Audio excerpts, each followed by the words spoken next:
Share বাজার খেকো, Salman F রহমানের কামলা, পিআর সাংবাদিক খালেদ মহিউদ্দিনের বেতন কত? এই প্রশ্নটি কি আপনাদের কখনো জেগেছে? সে কত টাকার মালিক?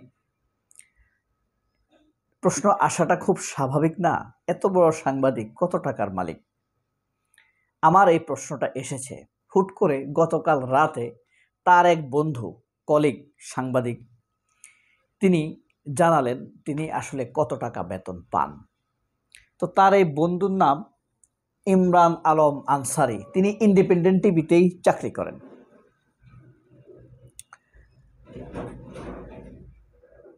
আপনাদেরকে তার লেখাটা পড়ে শোনাই। সাংবাদিক খালেদ মহিউদ্দিন প্রসঙ্গে সবচেয়ে গুরুত্বপূর্ণ কথাটা বলেছেন সাংবাদিক ইমরান আনসারি। নিউ ইয়র্কের বাংলা পত্রিকার ঠিকানা যে খামুকে, খামু মানে খালেদ মহিউদ্দিন, খামু সংক্ষেপে, বুঝতে পারছেন? খালেদের খা, মহিউদ্দিনের ম, খামু সংক্ষেপে।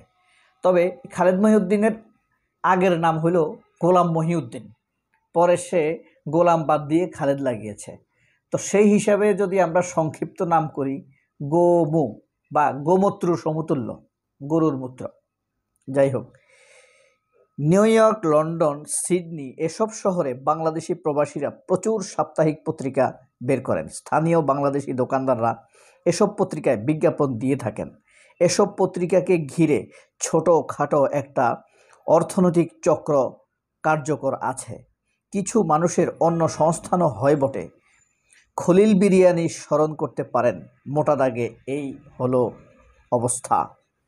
খলিল বিরিয়ানি, যেখান থেকে শাহেদ আলম প্রচুর টাকা নেয়। শাহেদ আলমও জানে খালেদ মহিউদ্দিনের বেতন কত। শাহেদ আলম বলেন বা খালেদ মহিউদ্দিন বলেন বা খামু বলেন, এরা ইনকামের স্টাইল কিন্তু একই রকম, একইভাবে তারা ইনকাম করে। ছোটোখাটো চাঁদাবাজি, সেটাকে কনসোলিডেটেড একসাথে করে নিজেদের বেতন হিসেবে ধরে নেয়। পুরো ভিডিওটা আপনারা কষ্ট হলেও ধৈর্য ধরে শুনবেন, ভালো একটি তথ্য জানতে পারবেন ধারাবাহিকভাবে। ও ভালো কথা, একটা জিনিস বলে নইলে আপনারা বলবেন আপনাদেরকে আটকে রেখেছি। খালেদ মহিউদ্দিন সেখানে $10,000 বেতন পায়। $10,000 মানে প্রায় 12 লক্ষ টাকা, আমাদের কাছাকাছি। তো এরপরে বাড়ি ভাড়া বাবদ পায় আরও $3,000, অর্থাৎ 3,60,000 বাংলাদেশি টাকায় আরও। এটা আপনাদেরকে জানাই রাখলাম, মানে আপনাদেরকে আটকিয়ে রাখলাম না। তারপরও আপনারা পুরো ভিডিওটি শুনবেন প্লিজ, হ্যাঁ, সময় থাকলে। এসব পত্রিকাকে ঘিরে ছোটোখাটো একটা অর্থনৈতিক চক্র কার্যকর আছে। কিছু মানুষের অন্য সংস্থানও হয় বটে। খলিল বিরিয়ানি সরল করতে পারেন। মোটা দাগে এই হলো পত্রিকাগুলোর আয়ের উৎস। মানে বিভিন্ন দোকানে যাবে, বিভিন্ন হোটেলে যাবে, সেখানে বাংলাদেশিদের ব্যবসা কি? মুদি দোকান, হোটেল, উবার, গাড়ি ঠিক করা, ওয়ার্কশপ, বাগান করা, এইসব হইল বাংলাদেশের মোটা দাগে বিজনেস। বাঙালিরা সেখানে বাসায় গিয়ে গাড়ি ধুয়ে দেওয়া, বাসায় গিয়ে বাসাটা পরিষ্কার করে দেওয়া, ঘাস কেটে দেয়া, ঘন্টা অনেক টাকা এগুলাতে, হ্যাঁ, $15, $20 ঘন্টায় পায়, $30। তো অনেক টাকা। তো পেশা হিসাবে খুব আরামদায়ক না, হ্যাঁ, এই পেশায় তারা থাকে। তো পত্রপত্রিকা দিয়ে কিনতে হয় না, এই পত্রপত্রিকাগুলো কিন্তু টাকা দিয়ে কিনতে হয় না, বুঝতে পারছেন? এগুলো বাংলাদেশি দোকান, যে দোকানগুলো, চায়ের দোকান বলেন বা ক্যাফেটেরিয়া বলেন, কফির দোকান বলেন, এগুলোর এক পাশে পড়ে থাকে। আপনি ইচ্ছা করলে 5টা 10টা নিয়ে যেতে পারবেন ফ্রি। সবাই ফ্রি নিয়ে যায়, দোকানের এক কোণে পড়ে থাকে। আপনার বাড়ি যদি বড় হয়, মানে বই পড়ার অভ্যাস থাকে, তাহলে আপনি 5টা 7টা করে নিয়ে যেতে পারেন। রাতে ঘুম না আসলে মানুষ এগুলো পড়ে সময় কাটাতে পারে। এরকমই করে সেখানকার বাঙালিরা, এগুলো নিয়ে যায়। যেগুলো, যেহেতু আমেরিকায় বই কিনতে অনেক টাকা, এক একটি বই $200, $300, 30,000 টাকা, 40,000 টাকা এক একটা বই, হ্যাঁ। আচ্ছা, তবে এসব পত্রিকার সবচেয়ে গুরুত্বপূর্ণ ভূমিকাটা হলো অন্য জায়গায়। যারা এসব পত্রিকা চালায় তারা বিভিন্ন জায়গায় নিজেদেরকে, মানে এই যে পত্রিকার লগে কাজ করে না, লেখে, উপস্থাপনা করে, এই যে ইউটিউব চালায়, নিজেদেরকে কেউ নিজেকে মতিউর রহমান, প্রথম আলোর মতিউর রহমানের মতো ভাব ধরে, কেউ মাহফুজা নামের মতো ভাব ধরে, কেউ আবুল আসাদের মতো ভাব ধরে, কেউ মাহমুদুর রহমানের এই যে আমার দেশ পত্রিকার মাহমুদুর রহমানের মতো ভাব ধরে। মানে ও নাই দেশে বেরেন বৃক্ষি, ওই দেশে একজন বলে আমি মাহমুদুর রহমানের স্টাইল, এরকম একটা আর কি। কেউ আলফাজা নামের বাস ধরে শরীফ হাসান, অলিউল্লাহ নোমান প্রভৃতি ভূমিকায় চরিত্রে উপস্থাপন করেন। বাংলাদেশে পাত্তা না পাওয়া প্রবাসী পণ্ডিতরা বনের সুখে রাজনীতি ও সাহিত্য করেন। সুখ কমিউনিটিতে নিজেদেরকে, ছোট্ট কমিউনিটিতে নিজেদেরকে বদরুদ্দিন ওমর, সুনীল গঙ্গোপাধ্যায় বানিয়ে ফেলে, অনেকে নিজেদেরকে বড় বড় লেখক বানিয়ে ফেলে।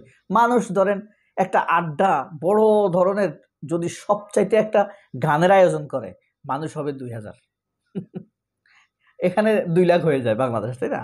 আমরা একটা বন্ধুরা আড্ডা দিলে আমাদের 1000 হয়ে যায় বন্ধুরা। যার যদি বলি আমরা এক কাপ চা খাবো, এই এলাকার সব দোকানে আজকে আমরা চা খাবো, তাও তো 1000 মানুষ হয়ে যায়।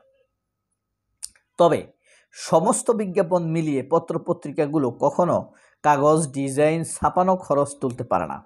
এইসব জ্ঞানীগুণী সাংবাদিক, লেখক যারা সবাই অন্যান্য পেশা যেমন ট্যাক্সি, উবার, ড্রাইভিং, 7-11, দোকানদার, রেস্টুরেন্টিয়ার মালিক, এক্সচেঞ্জ, আদম, শিক্ষকতা ইত্যাদি নানা কাজকর্ম করে থাকেন, সেই সকল মূল পেশা থেকে অর্জিত টাকা নিজেদের পত্রিকা দিয়ে কন্ট্রিবিউট করেন। ঘরের খেয়ে বনের মোষ তাড়ানোর মতো। অনেক মহান এসব দেশের সরকারগুলো multicultural department, foreign migration, health office, council থেকে কিছু গ্রান্ট জাপানি মন্ত্রী, এমপিদের সাথে চলাফেরা করার সুযোগ পান। অর্থাৎ যারা এই পত্রিকাগুলো চালায়, যেমন খালেদ মহিউদ্দিন, বাংলাদেশ থেকে একজন মন্ত্রী গেছে, তার সাথে দেখা করে ফেলে খালেদ মহিউদ্দিন, এক পরিচিত মুখ, আবার ওই পত্রিকায় কাজ করে। আসলে পত্রিকার বেলই নেই, পত্রিকা বেরই হয় না, বছরে একবারও বের হয় না, ওই ফেসবুকে চলে, ইউটিউবে চলে, চলাফেরার সুযোগ পান। সব মিলিয়ে যে ইনফ্লুয়েন্সটা ওনারা পান সেইটা আপনি পাবেন না, এই হলো সারমর্ম। ভিডিও ছেড়ে যাবেন না প্লিজ। এখন এরকম একটা কমিউনিটি পত্রিকা যদি খামুকে বা খালেদ মহিউদ্দিনকে বা গোমুকে বা গোমূত্রকে $10,000 বেতন দেয়, ঘটনা হয়ে দাঁড়ালো আপনার প্রতি পঙ্গু মানুষটি পরিবার, যে পরিবারের পুরোটাই আপনার সদকা দিয়ে চলে। ধরেন আপনার পরিবার, আপনার ঘরের পাশে একটা পরিবার আছে, এই পরিবার সারা জীবন সদকা, জাকাত, ফেতরা এসব দিয়ে চলে। হঠাৎ করে আপনি দেখলেন যে সে পাজেরো গাড়ি দিয়ে চলে, প্রতিদিন পাজেরো গাড়ি এনে থামিয়ে রাখে, দাঁড় করিয়ে রাখে বস্তির সামনে, টয়লেটের সামনে। আপনার কাছে অবাক লাগবে না? পার করে থাকে গাড়িটা, দেখতে এমনই সুন্দর যেন কুষ্টিয়ার হরগঙ্গাপুর থানার সরকারি স্কুলের হেডমাস্টার মল্লিক বাবুর চাঁদা তুলে নিজের টিউশনির বেতন দিয়ে মাসিক করতোয়া স্রোত নামক যে সাহিত্য পত্রিকাটি প্রকাশ করেন, সেই পত্রিকা যেন মাসিক 10 লাখ টাকা বেতনে তাসলিম খলিলকে সম্পাদক করে নিল। তাসলিম খলিলটা একজন বড় সাংবাদিক, সে যদি $20,000-30,000 বেতন পায় তবু আমি মেনে নিব। কারণ এক, তার যে নেত্র নিউজ, এটার ওয়েট আছে, সে যেই পরিমাণ অনুসন্ধানী রিপোর্ট চালিয়েছে, তার এই পত্রিকাকে New York Times, Al Jazeera, Washington Post, হ্যাঁ, তারপরে আপনার ডেইলি মেল, মর্নিং সান, সবাই চিনে। তাসলিম খলিলের নেত্র নিউজকে কিন্তু সবাই চিনে, এমনকি প্রথম আলোর চাইতে বেশি চিনে, বিলিভ ইট অর নট। কারণ সে যেই পরিমাণ অনুসন্ধান চালিয়েছে, প্রথম আলো এসব অনুসন্ধান চালায় নাই। কেন চালায় নাই? প্রথম আলো আওয়ামী লীগের পক্ষের পত্রিকা। তো তাসলিম খলিল অনুসন্ধান চালানোর কারণে তার কাছ থেকে এই নিউজগুলো নিয়েছে কে? ডয়েচে ভেলে জার্মান, খালেদ মহিউদ্দিনের ডয়েচে ভেলে না, বাংলা না।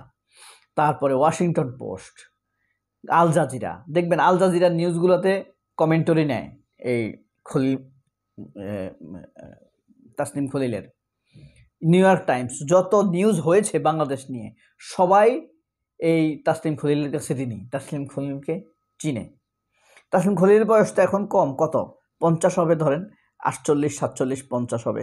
সে বড় রেমন্ড ম্যাগসেসে পাবে, আরও বড় বড় পুরস্কার সে পাবে, সাংবাদিকতার নোবেল পেতে পারে সে, কারণ সে খুব আলোচিত সাংবাদিক দেশের বাইরে, মানে বকওয়াজ না খালেদ মহিউদ্দিনের মতো। যাই হোক, এখন কথা হলো, যেই পত্রিকার মাসে $2,000 ইনকাম হয় না, পত্রিকা বিক্রি হয় না, বিজ্ঞাপন বাবদ টাকা হয় না, সেই পত্রিকাতে একজনকে নিয়োগ দিছে, বেতন $10,000, তার পিছনে খরচ $15,000 টোটাল, বাসা ভাড়া সহ। তাইলে সেই পত্রিকা এই টাকাটা আসে কোথায় থেকে? ডয়েচে ভেলে ছিল জার্মান সরকারের দেয়া বেতন, কিন্তু ঠিকানা কিভাবে খামুকে নিউ ইয়র্কের রিলেশনে বা হাইয়ার স্যালারি দেয়, এত হায়ার মানে উঁচু মানের স্যালারি দেয়? একমাত্র উত্তর বাংলাদেশ থেকে আসা আওয়ামী লীগের টাকা। আওয়ামী টাকায় নাচার দীর্ঘ ইতিহাস রয়েছে খালেদ মহিউদ্দিনের।